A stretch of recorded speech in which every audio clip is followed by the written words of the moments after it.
Yeah, I know, I can do better there.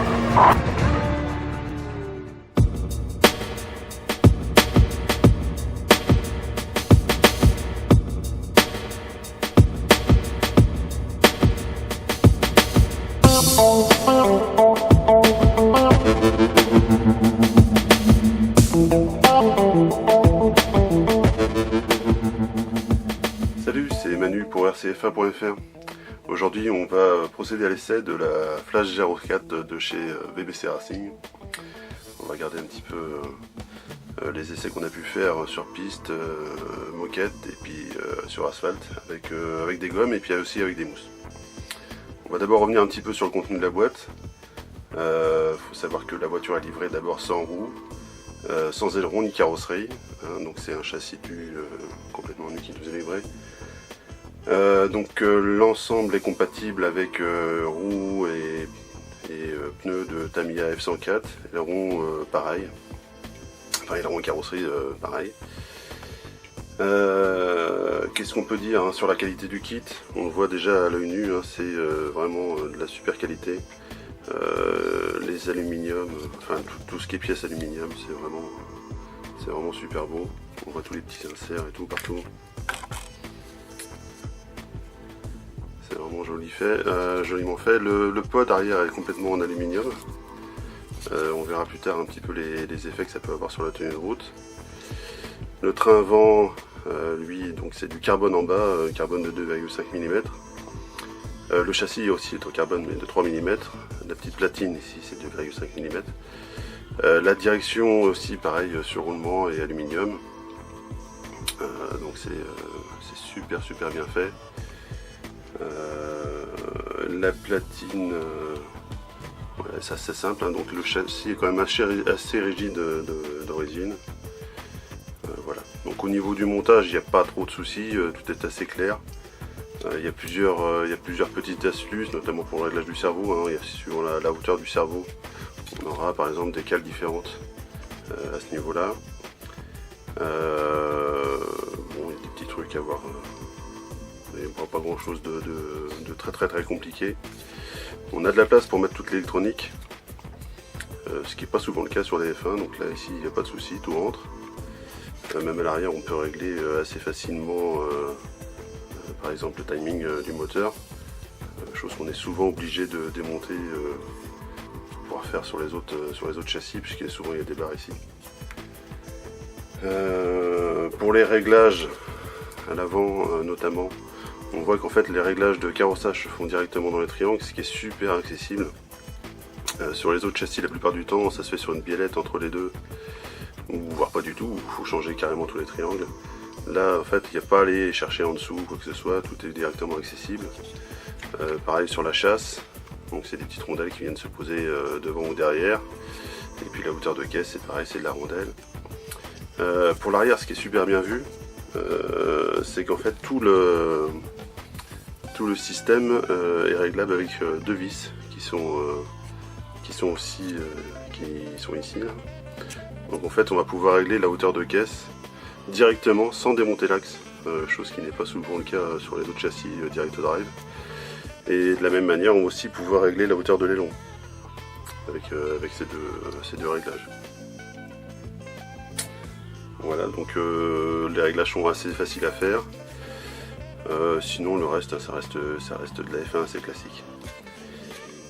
On va passer à ce qu'on a pu retenir des essais pistes qu'on a pu faire, d'abord en indoor. Donc avec ces gommes, hein, ici c'est des pneus ride. Donc avec le réglage de base de boîte, c'est-à-dire ressort noir en latéral ici et ressort noir sur les kingpins avant et un carrossage neutre, la voiture en fait est assez feignante du train avant. Elle a un petit peu de mal à s'inscrire dans les virages, il faut un petit peu la secouer. Donc en mettant des ressorts plus souples à l'avant et en mettant un carrossage de 2 degrés, je sais pas si on le voit d'ailleurs, le réglage est encore là, la voiture elle devient carrément beaucoup plus vive, nettement plus facile à prendre en main.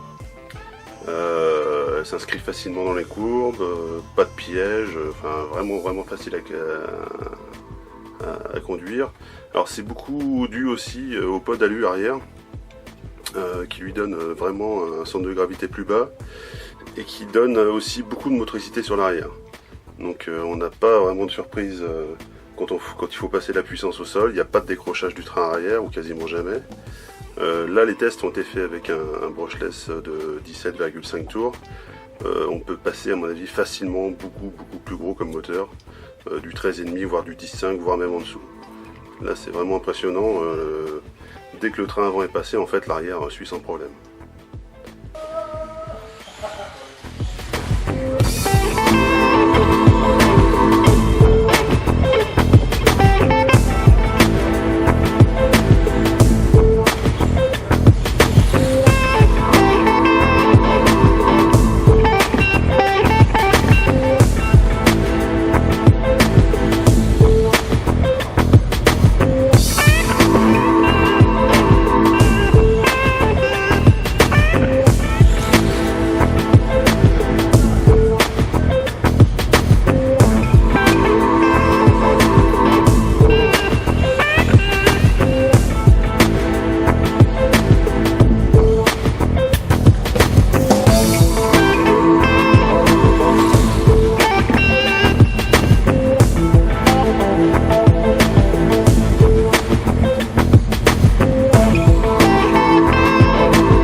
Ensuite, donc ça c'était avec les gommes, avec les mousses, toujours en indoor sur moquette.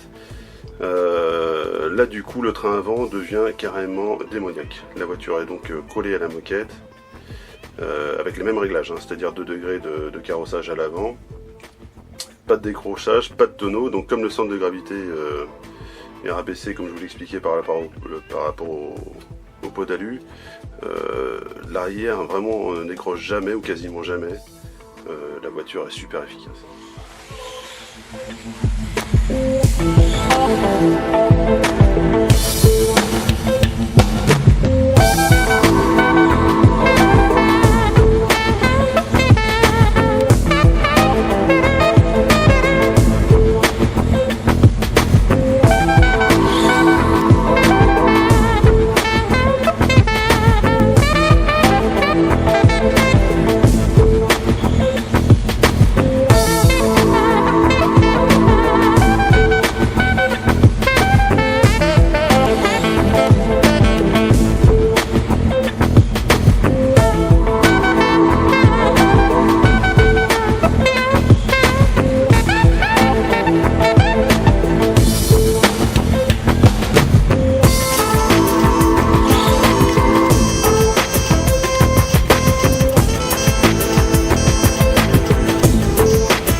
Ensuite pour le réglage pour les essais en extérieur. Donc on a fait des essais qu'en gomme en extérieur, on n'a pas pu tester les mousses. Donc en reprenant les réglages d'avant, on s'aperçoit tout de suite que l'avant est trop directif en fait. Donc il faut calmer un petit peu l'avant, soit à la radio, donc soit en mettant un petit peu moins de carrossage. Parce que la voiture a été un petit peu nerveuse à conduire. En la calmant un peu, ça devient tout de suite plus facile à conduire. L'inertie rend toutefois la voiture un petit peu moins précise dans les petits enchaînements. Mais bon, c'est vraiment pour chipoter parce que ça passe vraiment partout. Là encore, pas de surprise sur donc avec les mêmes pneus ride, sur asphalte, il n'y a pas de décrochage. Dès qu'on a passé les roues avant, l'arrière suit quasiment tout le temps. Donc c'est vraiment sur l'avant qu'il faut travailler sur cette voiture. L'arrière, lui, vraiment, il n'y a aucun souci.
C'est à peu près ce qu'on peut dire pour les essais. Donc voiture super efficace, quasiment aussi belle qu'elle est efficace. Cependant, une petite remarque que j'ai eue durant ces essais, c'est que j'ai cassé l'axe ici, l'axe arrière sur un choc, une erreur de pilotage de ma part. Et comme d'habitude, en fait, sur ces châssis direct drive, en fait, ça casse au niveau du sertissage du différentiel de ce côté ici. sertichage, je sais pas si on le voit bien. Souvent c'est la faiblesse, hein, puisque la pièce en fait traverse le carbone, et c'est à cet endroit que ça a cassé. Bon, faut quand même voir que la pièce est vraiment pas chère, hein, ça se trouve autour d'une quinzaine d'euros en Europe. Et puis en plus, donc c'est un axe en 6 mm, donc c'est compatible avec la plupart des marques de F1 du marché, Tamiya, Kyosho je crois, Speed Passion, etc. Donc si vous avez un petit peu de pièces, ça peut dépanner aussi. On peut facilement remplacer l'axe par quelque chose d'autre, mais bon, vu la qualité de l'alu, ce serait dommage quand même de mettre quelque chose d'autre parce que c'est vraiment super. Voilà, donc en conclusion, c'est un super châssis, ça je crois que vous l'avez compris. Je voulais juste remercier VBC Racing qui nous a fourni cet exemplaire pour faire ces tests. Et puis bien, on se retrouve bientôt sur rcf1.fr pour d'autres tests. Voilà, allez, à plus.